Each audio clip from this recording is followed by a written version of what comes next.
વિદ્યાર્થીઓ, હવે આપણે ચેપ્ટર 5 જે છે એમાં આગળ વંશાવળી જે પૃથ્થકરણના સંકેતો જે છે, જે નકશાઓ તમારા આવે, જે ચાર્ટ આવે છે, આના આધારિત ઘણા બધા પ્રશ્નો તમને એક્ઝામમાં પૂછાય છે.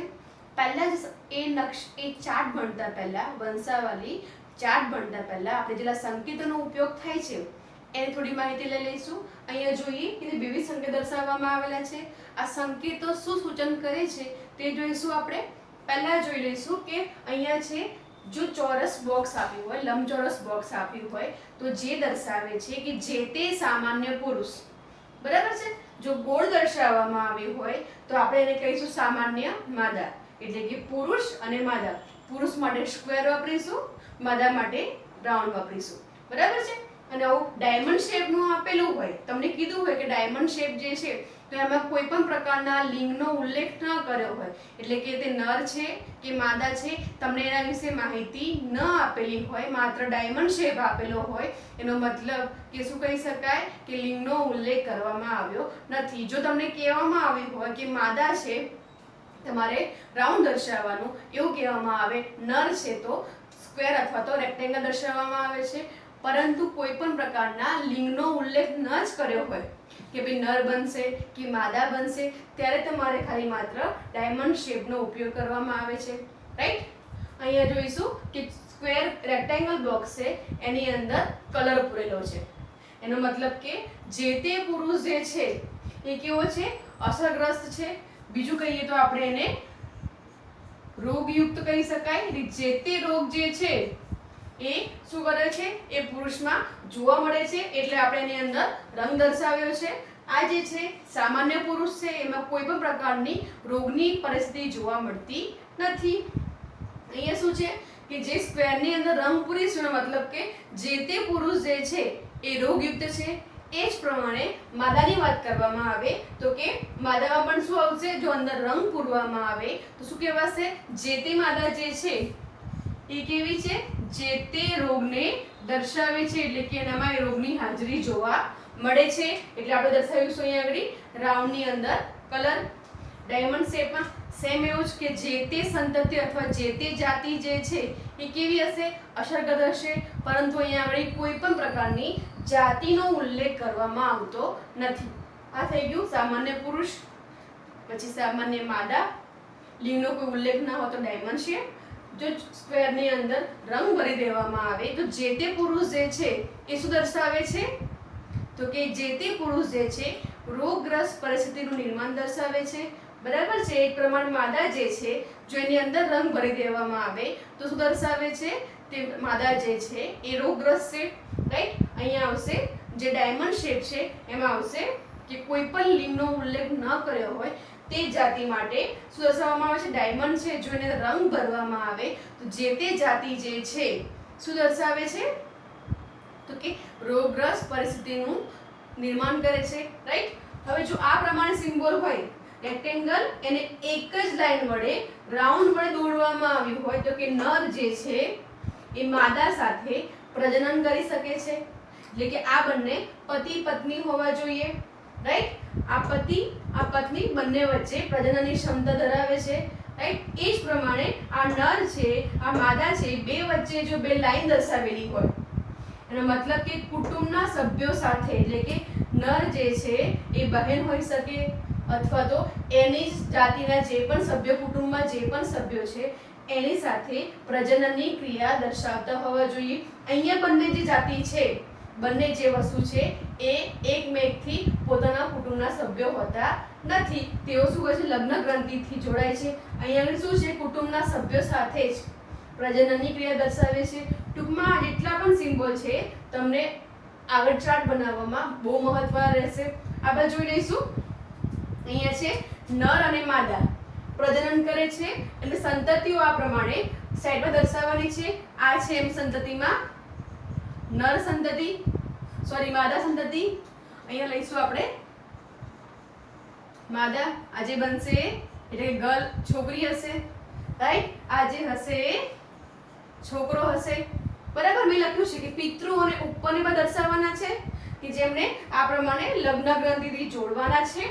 અને સંતતિ જે છે ડાબીથી જમણી તરફ, ધારો કે અહીંયા જે છોકરી છે એ પહેલા જન્મે છે તો એને ડાબી બાજુ લખીશું, છોકરો પછી જન્મે છે તો એને જમણી બાજુ દર્શાવીશું. એટલે કે સંતતિને ડાબીથી જમણી બાજુ જન્મ અનુસાર ગોઠવવામાં આવે છે. અહીંયા ખાલી 2 સંતતિની વાત કરવામાં આવી છે, ક્યારેક ક્યારેક 4 સંતતિ, 5 વધારે સંતતિની વાત કરવામાં આવી હોય, તમને કહેવામાં આવ્યું હોય કે પહેલા છોકરી જન્મે છે, ત્યારબાદ છોકરો છોકરી તમને દર્શાવવામાં આવે તો તમારે એમને ક્રમશઃ ડાબેથી જમણી તરફ ગોઠવવાના રહેશે. બરાબર છે?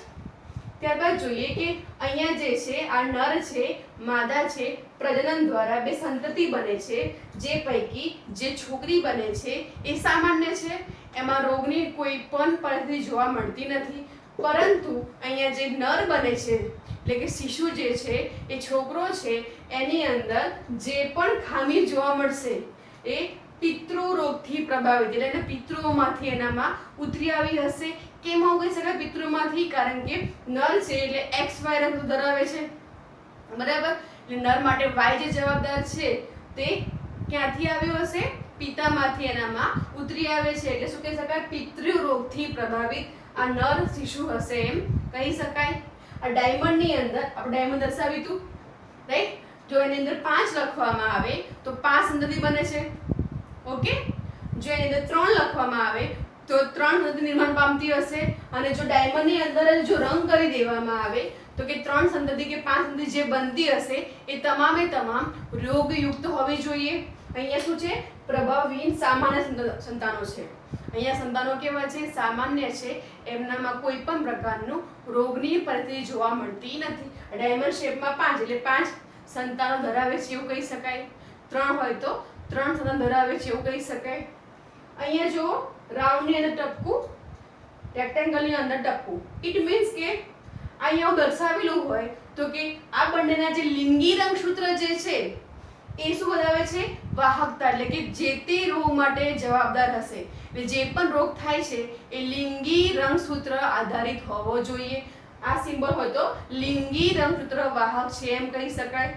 જો આ પ્રમાણે પરિસ્થિતિ હોય, હાફમાં રંગ દર્શાવ્યો હોય તો કે દૈહિક રંગસૂત્રો જે છે નર અને માદાના દૈહિક રંગસૂત્રો જે છે તે જે તે રોગ માટે જવાબદાર છે એમ કહી શકાય. ચલો લાસ્ટમાં છે રાઉન્ડની ઉપર આખું મોટું લીટો કરવામાં આવે એ પ્રમાણે રેક્ટેંગલ પર લીટો વાળ, મતલબ કે જે તે હવે હયાત નથી, એટલે કે મૃત્યુ પામી ચૂક્યા છે. ટૂંકમાં સિમ્બોલ જે છે તમારે યાદ રાખવા પડશે કે જે તમને ચાર્ટ બનાવવામાં એકદમ ઈઝી પડશે, એકદમ સિમ્પલ છે. જોઈ લો એકવાર. જોઈશું આપણે કે હવે અમુક સિમ્બોલ બાકી રહી ગયા હતા. અહીંયા માદા છે, નર છે, બંને લગ્ન ગ્રંથિથી જોડાય છે, એમને 2 ટ્વિન્સ બાળકો જન્મે છે. ટ્વિન્સ હોય તો એમને આવી સ્લેન્ટિંગ લાઈન દર્શાવવાના છે. ટ્વિન્સ ન હોય એમને આપણે તે સ્ટ્રેટ લાઈન વડે દર્શાવીએ સંતતિને. બરાબર છે? અહીંયા બાળકો ટ્વિન્સ છે એટલે આપણે પ્રમાણે ત્રાસી લાઈન વડે દર્શાવીએ છીએ. અહીંયા જોઈએ તો 2 બાળકો જે છે એ 2 છોકરી જન્મે હશે એવું કહી શકાય ટ્વિન્સમાં. એ જ પ્રમાણે અહીંયા એક છોકરી છે અને એક છોકરો છે એવું કહી શકાય. અહીંયા 2 છોકરાઓ જન્મ્યા છે એવું કહી શકાય. અહીંયા જે બાળકો જે છે ત્યાં આપણે કોઈ પણ પ્રકારની વચ્ચે લીટી કરી નથી, એટલે કે 2 યુગ્મનજમાંથી બન્યા હશે. એટલે કે 2 અંડકોષ જે છે એ ફલનની ક્રિયામાં ભાગ લીધા હશે, જેને પરિણામે જે ટ્વિન્સ બાળકો બને છે એમના અલગ અલગ યુગ્મનજ હશે, એટલે કે બંનેના અલગ અલગ રીતે દિવાલ વડે એકબીજાથી સેપરેટ હશે. રાઈટ? એકબીજા સાથે કેવા હશે? છૂટા હશે. ઓકે? એ લોકો માટે આપણે આ પ્રમાણે દર્શાવીશું. જો 2 ટ્વિન્સ બાળકો હોય, એક જ યુગ્મનજમાંથી બન્યા હોય, એટલે કે એક જ અંડકોષે ભાગ લીધું હોય, 2 શુક્રકોષ હોય, પહેલા કિસ્સામાં 2 અંડકોષ છે અને 2 શુક્રકોષ ભાગ લે છે, પરિણામે જે બાળકનો વિકાસ થાય છે 2 બાળકો એકમેકથી સ્વતંત્ર રીતે વિકાસ પામે છે. જો એક જ યુગ્મનજના હોય, એટલે કે એક જ અંડકોષ હોય, 2 શુક્રકોષ હોય, તો બંને વચ્ચે બંને કેવા એકમેક સાથે જોડેલા હોય છે. ઓકે? એટલે અહીંયા શું છે? જોડેલા હોય, વચ્ચે આપણે આ પ્રમાણે લીટી કરવાની રહેશે, એટલે કે 2 છોકરીઓ જોડવા આવે છે. અહીંયા કેવું છે? છોકરી છોકરો પણ કેવો હશે? 2 જોઈન્ટ થયેલા હશે. આ પણ કેવું હશે? 2 છોકરાઓ જોઈન્ટ છે. રાઈટ? હવે જો આ પ્રમાણે સિમ્બોલ હોય કે ભાઈ આ માદા છે, નર છે, એ આ પ્રમાણે આ માદા છે, આ નર છે, એની પર સ્ક્વેર કરેલું છે, બોક્સ બનાવેલું છે, બ્રેકેટ. ઇટ મીન્સ કે આ લોકોને દત્તક લીધા છે. આ સંતતિ જે છે, આ છોકરી જે છે એમને દત્તક લીધી હશે. એ જ પ્રમાણે આ જે છે છોકરો જે છે એ પણ એમને દત્તક લીધું હશે. ટૂંકમાં દત્તક જે લે છે એમને આ પ્રમાણે બ્રેકેટની અંદર દર્શાવવામાં આવે છે. તમારે આટલું યાદ રાખવાનું રહેશે. હવે કેટલાક પ્રશ્નો આપણે સોલ્વ કરીશું, બરાબર છે? ધીમે ધીમે જોઈશું. મધ્યસ્થી ચામડીનો કલર. હવે સમજી લો કે આપણે આગળ ચામડીના રંગનું ઉદાહરણ જોઈ ગયા હતા, બરાબર છે? કે આપણે કીધું હતું કે capital A, capital A, capital B, capital B, capital C, capital C બધા અક્ષર કેપિટલ હોય તો અહીંયા રંગ બનશે કાળો અથવા તો ડાર્ક, રાઈટ? ઓકે, એ જ પ્રમાણે અહીંયા capital A, small a, capital B, small b, capital C, small c. તો શું આવશે? મધ્યમ વર્ણ આવશે. ઓકે, જો અહીંયા small a, small a, small b, small c, small c અહીંયા આવશે આલ્બિનો, એટલે કે શું કહેવાશે? અહીંયા આલ્બિનો દર્શાવીશું એટલે કે રંગવિહીન હશે. આ પરિસ્થિતિમાં જોવા જઈએ તો જે આ આલ્બિનો કન્ડિશન જે છે, જેની અંદર બધા સ્મોલ આવ્યા છે એટલે કે રંજક કણની હાજરી જોવા મળતી નથી, તે પરિસ્થિતિ આપણી માટે અહીંયા આગળ રોગયુક્ત ગણાશે. એટલે કે જે તે વ્યક્તિનું બંધારણ જે હશે તે વ્યક્તિ રોગી છે એમ કહી શકાય.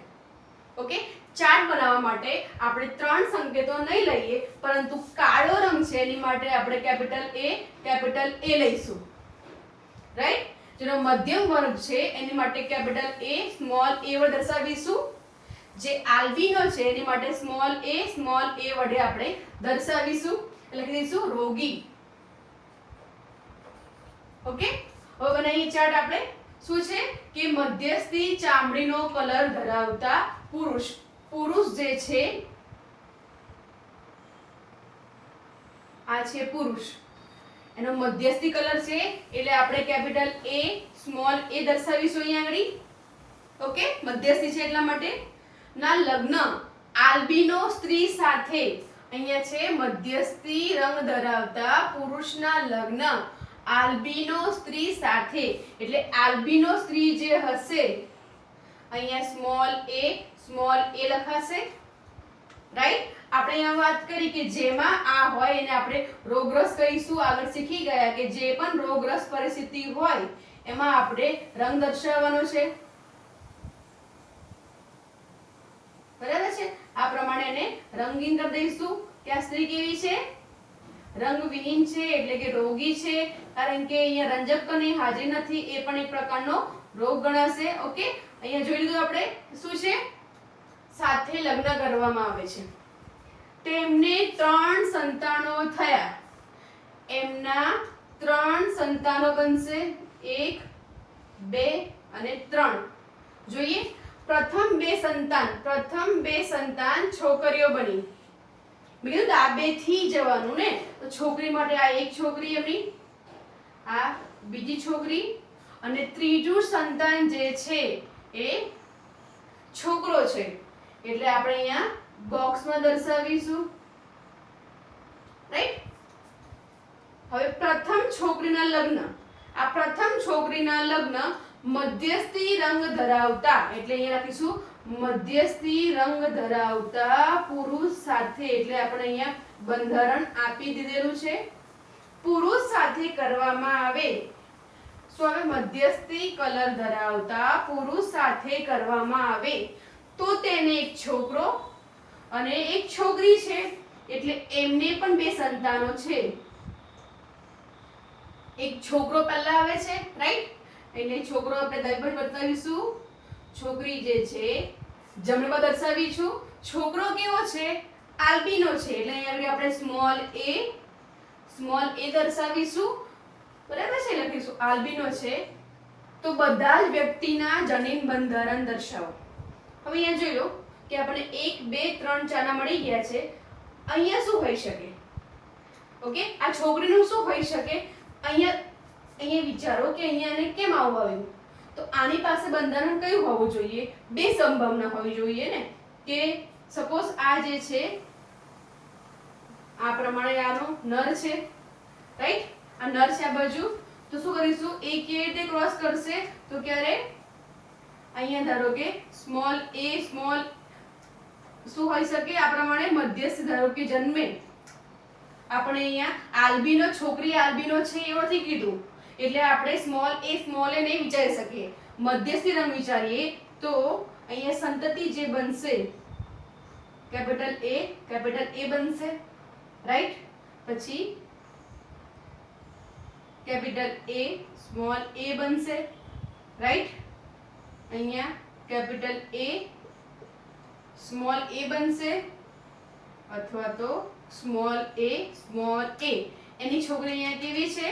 છોકરો કેવો છે? અહીંયા આપણે રામ દર્શાવી દઈશું, કારણ કે આ કેવો છે? આલ્બિનો છે,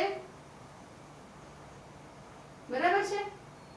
તો અહીંયા પિતાનું બંધારણ આપ્યું છે, તો માતાનું બંધારણ આ પ્રકારેનું હોવું જોઈએ, રાઈટ?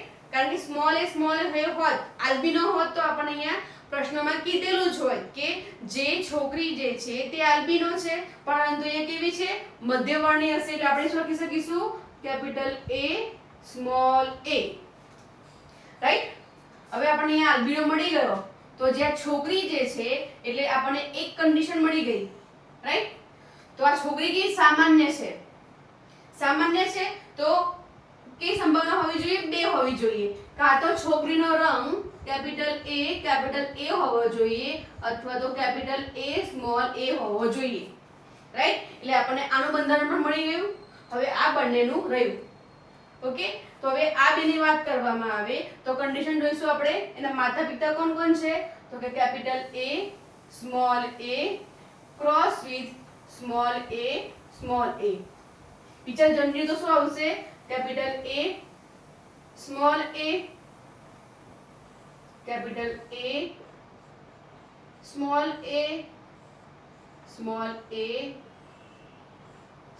a, okay? આ બે સંભાવના હોવી જોઈએ, પરંતુ આપણને અહીંયા કોઈ ઉલ્લેખ નથી કર્યો કે એના સંતાનો આલ્બિનો છે.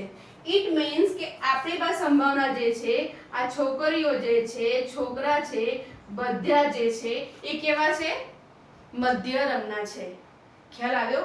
અહીંયા બે સંભાવના મળે છે, પરંતુ આ સંભાવના જો આપી હોત તો આપણને પ્રશ્નની અંદર એનો ઉલ્લેખ કરવામાં આવ્યો હોય કે સંતતિઓ આલ્બિનો છે, રાઈટ? પણ કોઈ પણ પ્રકારનો ઉલ્લેખ કરેલો નથી. ઇટ મીન્સ કે જે સંતતિઓ છે ત્રણે ત્રણ, આ બી એમની છોકરી છે એ પણ મધ્ય વર્ણની છે, બી છોકરી છે એ પણ મધ્ય વર્ણની છે, ત્રીજી છોકરી છે એ પણ મધ્ય વર્ણની છે. અહીંયા હતું કે એનો છોકરો જે છે આલ્બિનો છે, રાઈટ? તો એને માટે આપણને અહીંયા ઉલ્લેખ કરેલો છે.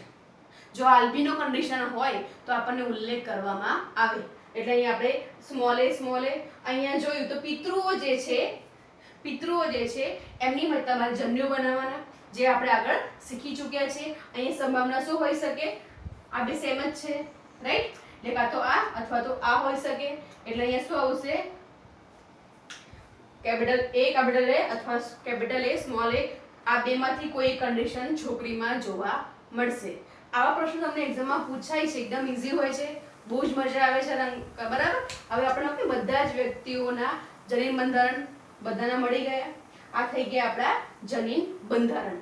આ થઈ ગયું ચામડીના રંગ માટેનું શું છે? ઉદાહરણ લીધું છે. આ પ્રમાણે તમારેનો ચાર્ટ બનાવો. આ તમારો ચાર્ટ કહેવાય, વંશાવળી પૃથ્થકરણના ચાર્ટ. જનીનિક વંશાવળી પૃથ્થકરણના ચાર્ટ પૂછાય, તમને આમાં ક્વેશ્ચન આપવામાં આવે, એને આધારે તમારે આવા પ્રશ્નો સોલ્વ આઉટ કરવાના છે. છે ને મજાનું? મજા આવશે ને ભણવાની? વધારે પ્રેક્ટિસ કરજો. તમારી બુકમાં ઘણા બધા આવા ચાર્ટ આપ્યા છે, આવા પ્રશ્નો આપ્યા છે, તમારે એને સોલ્વ કરીને જાતે વધારે. ચાલો જોઈ લઈએ આપણે કે રોગના પ્રકારો. હવે જે જનનિક રોગો જે છે એ મુખ્યત્વે 4 પ્રકારના છે. મેં લખ્યું 4 પ્રકારના છે. જોઈ લઈએ કયા 4? એક તો પ્રભાવી અને પ્રચ્છન્ન, એટલે કે જે જનીનો પ્રભાવી છે એને આધારે 2 રોગો, રાઈટ? એ જ પ્રમાણે જે જનીન પ્રચ્છન્ન છે એને આધારે 2 રોગો. હવે પ્રભાવી જે છે એમાં X સંલગ્ન પ્રભાવી હોઈ શકે, એટલે કે જે X રંગસૂત્ર જે છે એની પર રહેલા પ્રભાવી જનીનને કારણે હોઈ શકે, અથવા તો દૈહિક રંગસૂત્ર જે છે જેની ઉપર જે પ્રભાવી જનીન આવેલા છે તેને આધારે હોઈ શકે. ટૂંકમાં પ્રભાવી જનીનને આધારે જો કોઈ રોગ દર્શાવે છે તો આપણે એને પ્રભાવી જનીન રોગ કહીશું. એમાં બે પ્રકાર હોઈ શકે, કાં તો લિંગી રંગસૂત્રના X પર આવેલું હોય તો X સંલગ્ન કહેવાશે, અને જો લિંગી રંગસૂત્ર પર ના આવેલું હોય, અન્ય દૈહિક પર આવેલા હોય, આપણે દૈહિક સંલગ્ન પ્રભાવી જનીન તરીકે ઓળખીશું. એ જ પ્રમાણે પ્રચ્છન્નની વાત કરવામાં આવે તો X સંલગ્ન પ્રચ્છન્ન છે કે જે X રંગસૂત્ર પર જે પ્રચ્છન્ન જનીન છે તેને કારણે જો કોઈ રોગ જોવા મળે તો આપણે એને X સંલગ્ન પ્રચ્છન્ન રોગ તરીકે ઓળખીશું. એ જ પ્રમાણે દૈહિક રંગસૂત્રના કોઈ જેની પર જે પ્રચ્છન્ન જનીન આવેલું છે તેને કારણે કોઈ રોગ જોવા મળે તો આપણે શું કહીશું, એને દૈહિક સંલગ્ન પ્રચ્છન્ન રોગ. ક્યારેક ક્યારેક એવું જોવા મળે છે કે Y સંલગ્ન પ્રચ્છન્ન રોગ, એટલે કે Y રંગસૂત્ર પર પ્રચ્છન્ન જનીન આવેલું છે તેને કારણે રોગ જોવા મળે છે. બહુ રેર કેસમાં જોવા મળે છે, જેમાં જે માત્ર પિતામાંથી પુત્રમાં જ આવે છે, માત્ર ને માત્ર પિતામાંથી પુત્રમાં જ આવે છે. આપણે જેમ આગળ ભણીશું તમને વધારે ખ્યાલ આવશે, રાઈટ. ટૂંકમાં અહીંયા આગળ કેમ એવું થાય છે, કારણ કે Y રંગસૂત્ર જે છે તેની પર એક પ્રચ્છન્ન જનીન આવેલું છે જે પુત્રને જ રોગ પેદા કરે છે, રાઈટ. છોકરીમાં હોતું, પુત્રીમાં હોતું નથી Y રંગસૂત્ર, એટલે છોકરીમાં જોવા મળતું નથી. ટૂંકમાં અહીંયા 4 પ્રકારના રોગો લખી શકાય મુખ્ય: X સંલગ્ન પ્રભાવી, દૈહિક સંલગ્ન પ્રભાવી, ત્રીજો આવશે X સંલગ્ન પ્રચ્છન્ન, દૈહિક સંલગ્ન પ્રચ્છન્ન. હવે જોઈએ કેટલાક આવા તમને ચાર્ટ આપેલા હોય એને આધારે તમારે કહેવાનું હોય કે આ જે ચાર્ટ આપેલો છે એ આમાંથી કયા પ્રકારના રોગ દર્શાવે છે, રાઈટ. ખાસ તમારે નામ લખવાનું છે કયા પ્રકારનો રોગ હોઈ શકે. X સંલગ્ન પ્રભાવી છે, અથવા તો દૈહિક સંલગ્ન પ્રભાવી છે, અથવા તો દૈહિક સંલગ્ન પ્રચ્છન્ન છે, અથવા તો X સંલગ્ન પ્રચ્છન્ન છે. જોઈ લઈએ. પહેલા તમને જ્યારે આવો ચાર્ટ આપેલો હોય તમારે મગજમાં પહેલા એક ક્વેશ્ચન કરવાનો, શું એટલે કે શું 100% સંતતિઓના પિતૃઓ અસરકારક છે? 100% સંતતિઓના પિતૃઓ અસરકારક છે. આ પહેલું સેન્ટેન્સ અહીં જોઈ લઈએ. આ સંતતિ 1 2 3 4 5 5 સંતતિ છે. 100% સંતતિ અસરકારક છે? ના, માત્ર 2 અને 4. બરાબર. બીજા નંબર આપણે નંબર લઈશું આગળ. આ પહેલી સંતતિ, આ બીજી, આ ત્રીજી, આ ચોથી અને આ પાંચમી. અહીંયા આ જે 3 નંબર સંતતિ છે એને લગ્ન કર્યા છે એટલે એ સંતતિમાં નહીં ગણાય, એટલે કે આને બંનેના મેરેજ દર્શાવેલા છે. એટલે અહીંયા 5 સંતતિઓ છે જે પૈકી 2 નંબરની અને 4 નંબરની સંતતિ જે છે એ જ ખાલી અસરકારક છે, એટલે કે 100% અસરકારક નથી, રાઈટ. બીજું જોઈએ કે સંતતિ જે છે આ બે અસરકારક છે, એમના પિતૃઓ અસરકારક છે, એટલે કે પિતા અને માતામાં કોઈનામાં રોગની ખામી જોવા મળે છે. તો આપણા કિસ્સામાં હા કે ના? તો કે ના. બરાબર ને. કદાચ આ બંનેમાં છે નો ડાઉટ, પણ આપણા માતા પિતામાં છે નથી, એટલે આપણો ક્વેશ્ચન અહીંયા આગળ આવશે પહેલા તો ના. સ્ટેપ વાઇઝ જઈશું. પહેલા તો ના. ના શું કહેવા માંગે છે? 100% સ્ત્રીઓ, 100% સ્ત્રીઓ કે જે અસરકારક છે. 100% સ્ત્રીઓ એટલે આપણા કિસ્સામાં અહીંયા કે જેમના પુત્રો અને પિતાઓ અસરકારક છે. એકચ્યુઅલી અહીંયા અસરકારક આપણે અહીંયા 4 નંબર છે, પણ એમના પિતા બી અસરકારક નથી, પુત્રો દર્શાવેલા નથી. બીજું જોઈ લઈએ કે જે આ સ્ત્રી જે છે એનો પુત્ર, એની 2 પુત્રીઓ છે, રાઈટ. તો કે 100% સ્ત્રીઓ કે જે અસરકારક છે, પરંતુ આ સ્ત્રી અસરકારક નથી, અને એના પુત્રો અસરકારક છે પરંતુ એના પિતા અસરકારક નથી. એટલે અહીંયા પણ આપણો આન્સર આવશે નેક્સ્ટ સ્ટેપમાં. અહીંયા આપણે આવીશું આગળ ના. ઓકે. પહેલામાં અહીંયા ના આવ્યા, હવે અહીંયા ના આવે, તો આન્સર શું આવશે આપણો? એના આધારે લખી શકાય આ જે તે ખામી જે છે દૈહિક પ્રચ્છન્ન જનીનને કારણે ખામી દર્શાવે છે. ઓકે. ફરી એક વાર શીખવાડ દઉં.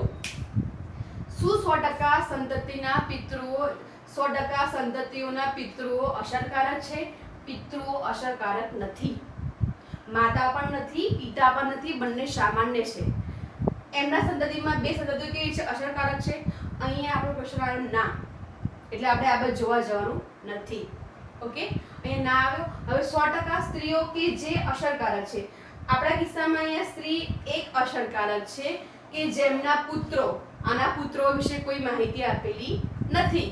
પિતાઓ અસરકારક છે, પિતા પણ અસરકારક નથી.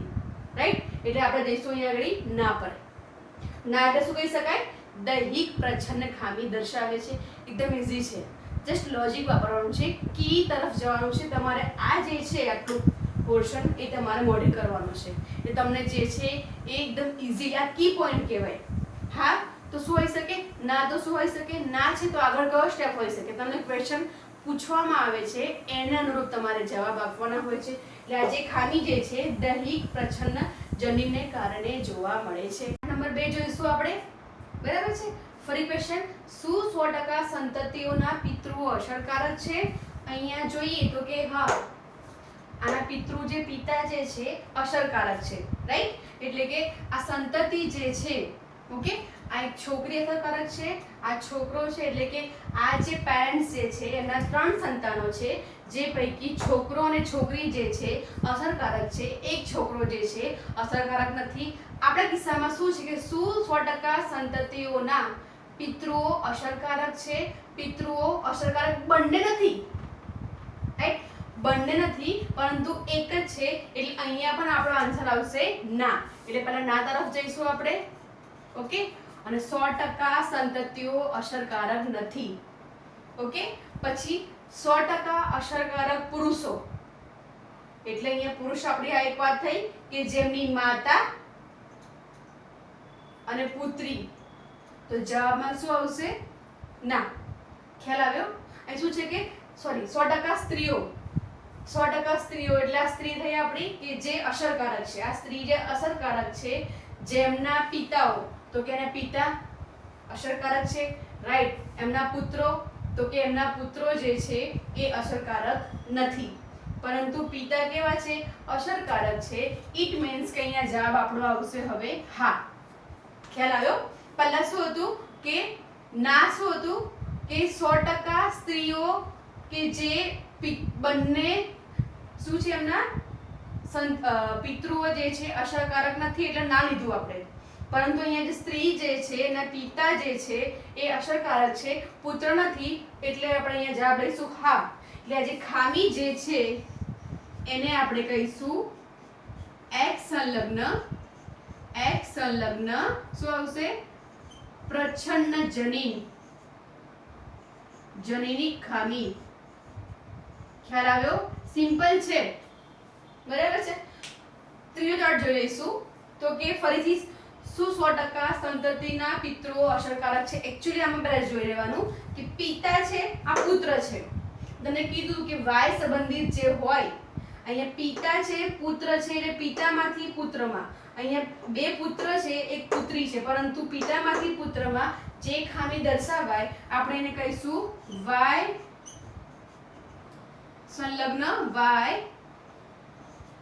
સંલગ્ન ખામી, જનીનિક ખામી. ખ્યાલ આવ્યો? અહીંયા આપણે આગળ ચાર્ટને જોવાની જરૂર નથી, કારણ કે પિતામાંથી સીધા પુત્રમાં આવે છે. અહીંયા જો પિતામાંથી પુત્રમાં આવે છે. રાઈટ, એટલે અહીંયા બી શું આવશે?